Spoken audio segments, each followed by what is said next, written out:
अस्सलाम वालेकुम friends, this is या Mughal. Welcome to my YouTube channel the gardening hub. उम्मीद करता हूँ आप सब खैरियत से होंगे। तो आज की वीडियो में मैं एक बात करूँगा एक बहुत ही खूबसूरत फ्लावरिंग प्लांट के बारे में, जिसके मल्टीपल कलर्स होते हैं और इसके पत्ते भी शेड वाले होते हैं, लेकिन वो डिफरेंट वैरायटी होती है। आज इसकी केयर के बारे में पूरी डिटेल के साथ बात करेंगे और इसकी डिफरेंट स्पीशीज़ के बारे में बात करेंगे, इसकी सॉयल, इसकी प्रोपगेशन मेथड, हर चीज़ के बारे में बात करेंगे। तो आए अपनी वीडियो स्टार्ट करते हैं। जी तो दोस्तों, ये है इसका फ्लावर और इस प्लांट का नाम है हाइबिस्कस। हाइबिस्कस इसका लोकल नेम है। इसको चाइना रोज़ भी कहते हैं और इसको चंपा भी कहते हैं, लेकिन हाइबिस्कस इसका लोकल नेम है, जिससे कि इसको सारे जानते हैं। आप नर्सरी पर जाकर कहेंगे कि हाइबिस्कस का प्लांट चाहिए तो आपको ये वाला प्लांट मिल जाएगा। तो ये बहुत ही एक अच्छा हाउस प्लांट है, फ्लावरिंग प्लांट है और गर्मी के सीज़न में बहुत अच्छे से ग्रो करता है। और कुछ इसकी वैरायटी ऐसी होती है जो कि 12 महीने ही आपको फूल देती हैं, नहीं तो इसका जो फ्लावरिंग सीज़न होता है वो गर्मी के सीज़न में होता है। बाहर के सीज़न से लेकर बरसात के सीज़न तक ये आपको कंटिन्यूसली फ्लावरिंग करता रहता है और इसके न्यू न्यू पत्ते भी निकलते रहते हैं और इसकी फ्लावरिंग भी होती रहती है। इसका फ्लावर देखने में बहुत ही खूबसूरत लगता है और जब इसका फ्लावर खिल जाता है तो वो एक दिन तक स्टेबल रह सकता है और एक दिन के बाद वो मुरझाना शुरू हो जाता है, क्योंकि इसकी पेटल जो होती हैं बहुत ही नाजुक होती हैं, बिल्कुल टिश्यू की तरह। ये आप देख सकते हैं। तो ये एक दिन से ज़्यादा स्टेबल नहीं रह सकता। तो ये अगर आपका फ्लावर खिलेगा तो वो एक दिन के लिए स्टेबल रहेगा, दैन उसके बाद जड़ना शुरू हो जाएगा। कुछ लोगों की शिकायत होती है कि जी हमारा हाइबिस्कस का प्लांट फ्लावरिंग नहीं करता, अगर उसके ऊपर कलियाँ लगती भी हैं, कुछ इस टाइप की जब कलियाँ लगती हैं तो वो खिलती नहीं हैं, वो ऐसे ही बंद हो जाती हैं, येलो होके नीचे गिर जाती हैं। तो उसकी मेन रीज़न क्या है, उसकी रीज़न बता दें। तो उसकी 3 रीज़न होती हैं मेन। फर्स्ट रीज़न ये कि अगर आप इसको बहुत ज़्यादा पानी दे रहे हैं तो पत्ते भी पीले होंगे और इसकी कलियां भी पीली होकर नीचे गिर जाएंगी। दूसरी रीज़न ये कि अगर आप इसको बहुत ज़्यादा कम पानी दे रहे हैं तो भी इसके पत्ते लटकना शुरू हो जाएंगे और इसको पानी की कमी हो जाएगी और पानी की कमी होने की वजह से फूल खिलेगा नहीं और वो मुरझा जाएगा। और तीसरी वजह ये कि आप इसको बहुत ज़्यादा खाद देते हैं। बहुत ज़्यादा खाद देने की वजह से आपका प्लांट जो है ओवर फर्टिलाइज हो जाता है और पत्ते भी येलो हो जाते हैं और इसके फूल भी खिलते नहीं हैं, वैसे ही येलो होके नीचे गिर जाते हैं। तो अब बात कर लेते हैं इसकी कुछ सॉइल के बारे में। इसको मॉइस्ट सॉइल अच्छी लगती है, जिसमें कि हर वक्त थोड़ा बहुत मॉइस्चर बना रहे। ज़्यादा गीली भी नहीं करनी आपने और बहुत ज़्यादा खुश्क भी नहीं, बहुत ज़्यादा ड्राई भी नहीं करनी आपने। अगर तो आप इसको ज़मीन में लगा देंगे, जैसे कि ये ज़मीन में लगा हुआ है, तो वेल एंड गुड। आप इसकी ग्रोथ देख सकते हैं कितनी ऊपर तक और कितनी अच्छे से इसकी ग्रोथ चल रही है।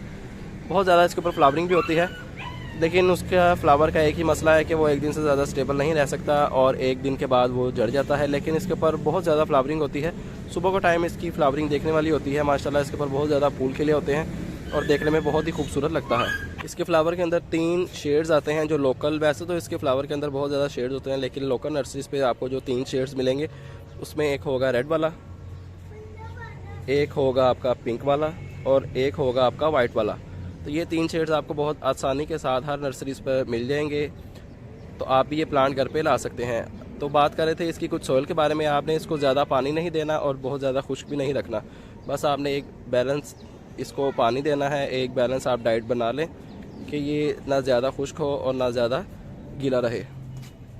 इसको वेट सॉइल अच्छी लगती है, जिसमें कि हर वक्त थोड़ा सा मॉइस्चर बना रहे, लाइक दिस। आपने बहुत ज़्यादा पानी भी नहीं देना और बहुत कम पानी भी नहीं देना। तो अब कुछ बात करते हैं इसके फर्टिलाइज़र के बारे में। तो ये आप देख सकते हैं जैसे कि इसके अंदर ये फुली डिकम्पोज काऊ डंग और पत्तों की खाद ऐड की गई है ताकि इसकी ग्रोथ अच्छे से चलती रहे।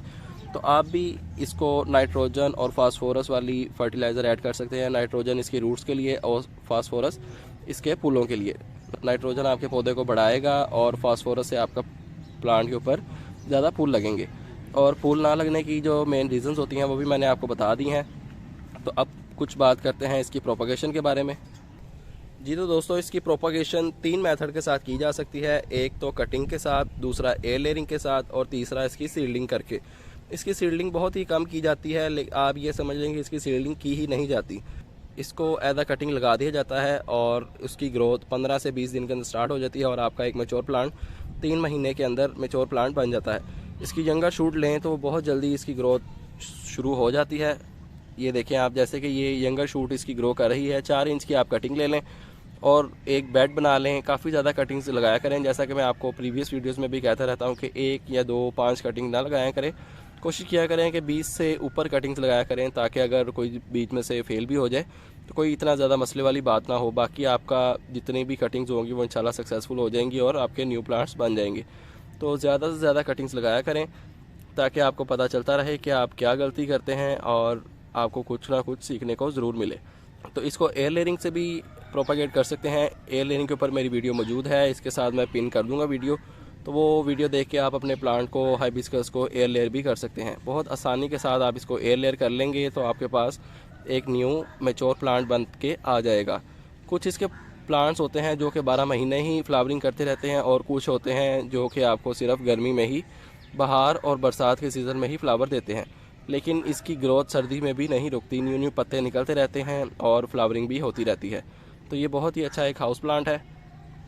इसके अंदर वेरिएशंस आई हैं, पत्ता उसका वाइट है, उसको हाइबिस्कस कुपेरी कहते हैं, वो भी मैं आपको दिखाता हूँ।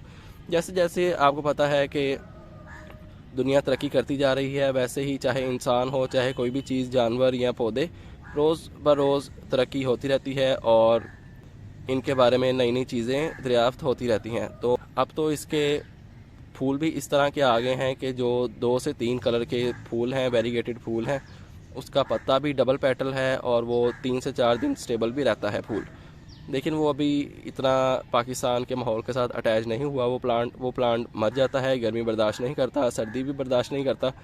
तो इंशाल्लाह 2 से 3 साल लगेंगे उसको अभी और दैन वो भी स्टेबल हो जाएगा पाकिस्तान की आबो हवा के अंदर। तो अब मैं आपको हाइबिस्कस कुपेरी दिखाता हूँ। जी तो दोस्तों, ये है वो हाइबिस्कस कुपेरी का प्लांट। इसके ऊपर फूल रेड कलर के ही लगेंगे, लेकिन इसका पत्ता वेरीगेटेड होता है या वाइट कलर का। तो ये आप देख सकते हैं, बहुत ही खूबसूरत ये प्लांट होते हैं। तो उम्मीद करता हूँ आपको वीडियो पसंद आई होगी, आपको काफ़ी इन्फॉर्मेशन मिल गई होगी हाइबिस्कस प्लांट के बारे में। अगर कोई चीज़ रह गई है तो आप नीचे कमेंट करके वो भी पूछ सकते हैं। तो आपसे मुलाकात होगी इंशाल्लाह नेक्स्ट वीडियो में किसी नए टॉपिक के साथ। अपना ख्याल रखिएगा, तब तक के लिए अल्लाह हाफिज़।